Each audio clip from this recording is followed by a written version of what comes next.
Good morning पिलामाने आसंतु आज आउ एक नुआ क्लास स्टार्ट करिबा।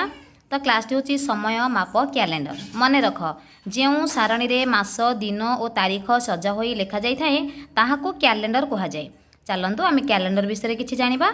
एक वर्ष 12 मास, एक मास 30 दिन, एक मास 2 पक्ष, एक वर्ष 365 दिन और एक सप्ताह 7 दिन।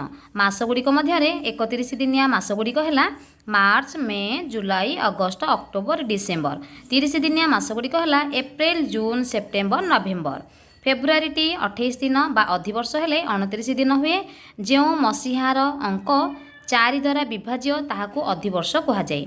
एक दिन 24 घंटा, 1 घंटा 60 मिनिट, 1 मिनिट 60 सेकंड, 1 घंटा 3600 सेकंड। घंटारे थिबा सबठारु बड़ घंटाटी सेकंड घंटा, ताठारु सान घंटाटी मिनट घंटा, ताठारु सान घंटाटी घंटा घंटा अटे।